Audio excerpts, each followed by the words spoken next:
El próximo 29 de septiembre es el Día Mundial del Corazón. ¿Y sabía usted que la enfermedad cardiovascular es la primer causa de muerte en el mundo? Por eso es importante saber cómo cuidar a ese corazón. Y para hablar de este tema, lo tenemos hoy al doctor José Pablo Sala.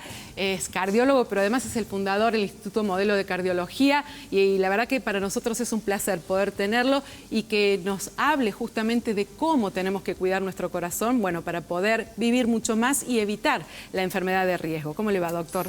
Mucho gusto. Soy cofundador porque también el doctor Serra y el doctor También el doctor Balestrini. Serra le mandamos un beso gigante y sigue trabajando y mucho.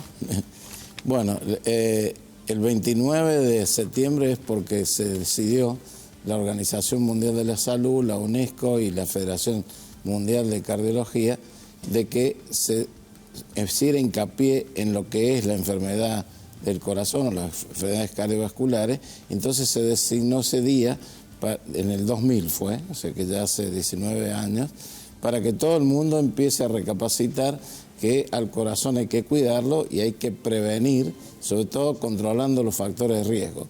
Eso es toda una difusión que empezó a hacerse y que cada vez está más concientizada, pero lamentablemente sigue siendo la primera causa de muerte. Falta mucho más entonces, ¿no? Doctor, vamos a ir repasando algunos de esos factores de riesgo para tener en cuenta, como por ejemplo la hipertensión, la obesidad infantil, el tabaquismo, la diabetes y el sedentarismo. Si cambiamos estos hábitos, es posible, principalmente el sedentarismo, ¿no? Es posible que esos factores de riesgo disminuyan. Pero ¿qué pasa con la hipertensión, por ejemplo?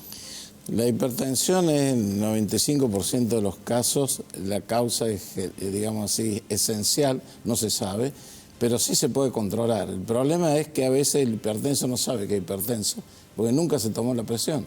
Entonces se calcula que hay un 40 o 50% que ignoran que son hipertensos.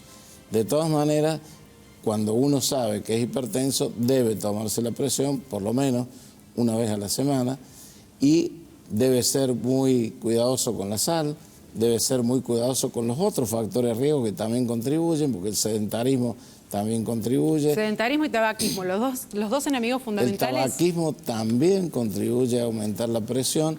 Esos son erradicables, tanto el tabaquismo como el sedentarismo. La hipertensión no es controlable. También es erradicable, ahí está puesto la obesidad infantil y la obesidad en el adulto. Lo que pasa es que para mí uno de los temas fundamentales es la educación. Entonces yo siempre considero que esto debería empezar en la escuela primaria. El chico es el mejor, digamos así, que va a hacer la prevención, inclusive el padre, porque le va a decir, papá, no fumes, te vas a morir, vas a tener problemas. O papá, hace actividad física. O sea, si empezamos desde chico, creo que podemos ganar mucho. Lo mismo que en los recreos, en vez de estar comiendo cosas que no se deben, comer comida sana, o sea, fruta. Ya en Brasil hace unos años empezaron ellos a tratar de cambiar, digamos, ese hábito. Pero bueno, todo eso lleva su tiempo y fundamentalmente yo diría que hay que apostar a la educación. ¿Qué pasa con los factores hereditarios, doctor? Ese es el único que no podemos cambiar. O sea, la herencia, la edad, el sexo, si es masculino o femenino, eso no se pueden cambiar. Pero sí hay que tenerlos en cuenta. O sea, no es lo mismo si yo tengo mi padre o mi madre que murieron del corazón o tuvieron un infarto o un hermano. Bueno, eso hace que uno tenga que ser mucho más estricto en esos controles de riesgo, porque no se va a poder modificar la familia. Claro. O sea, uno ya nació con ese tipo de, digamos así, de determinación de la genética que tiene. Pero de todas maneras, hoy en día se está hasta discutiendo muchas cosas de la genética, pues se está viendo que, por ejemplo, un japonés en Japón tiene cáncer de colon y va a Estados Unidos y no tiene cáncer de colon. Entonces ahí ya el tema es discutible y ahí entran los otros factores que es el medio ambiente. Ajá. Y hay una serie de cosas que no son muy conocidas o que por lo menos tenemos que profundizar. ¿Dónde hay más incidencia en Argentina con enfermedades cardiovasculares? ¿En hombres o en mujeres? ¿Se ha incrementado? Es más precoz en el hombre, pero después la mujer, una vez que se termina la menopausia, o sea, mejor dicho, que empieza la menopausia, que se termina toda la parte, digamos, de que la mujer es fértil, ahí empieza a igualarse y ya las mujeres después de los 65 ya se comparan con el varón. Lo que pasa es que hay muchos varones que ya a los 65 no llegaron. O sea, se infartaron antes, ya sea porque todos esos factores de riesgo no fueron controlados. Hay que acordarse que la mujer generalmente, ya sea por la cuestión, digamos, de la especialidad de ginecología, generalmente va al médico antes. Claro. El varón no. El varón, salvo que le pase a un amigo o algo, entonces recién reacciona y recién va al médico. Tenemos algunos datos más para tener en cuenta, como por ejemplo que han aumentado los casos más del 50% en los últimos 10 años, sobre todo en los países de Europa. El sedentarismo es otro de los factores. A nivel mundial, en 2010 se registró que el 23% de los adultos realizan insuficiente actividad física y, por supuesto, van los consejos de una alimentación saludable, realizar actividad física, no fumar, controlar la presión, la glucemia, el colesterol, el perímetro de la cintura. Nos quedamos en el último dato, doctor. ¿Por qué es importante? ¿Hay panzas que reflejan que estamos teniendo un problema cardiológico? Lo que pasa es que el tema de la cintura es medir un poco la grasa que uno va acumulando y esa es la grasa nociva. Entonces, eso hay que medirlo siempre.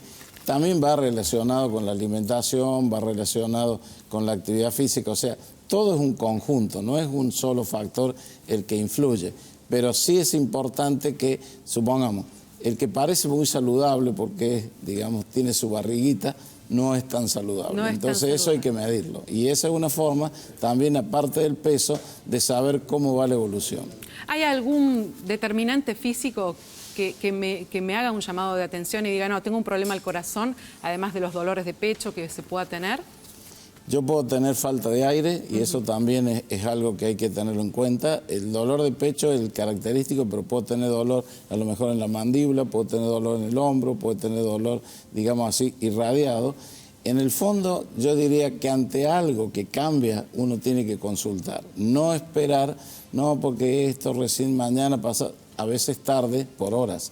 Entonces hay que tener mucho cuidado de no ir a la consulta cuando cambia algo o cuando uno o está jugando. Yo tuve una vez un paciente que estábamos jugando el tenis y después que terminamos de jugar el tenis me dice, no sabe, doctor, todo el dolor de pecho durante todo el partido. Y digo, ¿por qué no me dijo? No, porque si no, no podía jugar el tenis. Y ese enfermo lo internamos porque se estaba infartando. Claro. O sea, a veces también la gente oculta lo que siente y eso es totalmente contraproducente. Doctor José Sala, muchísimas gracias por haber estado con nosotros. No, mucho gusto.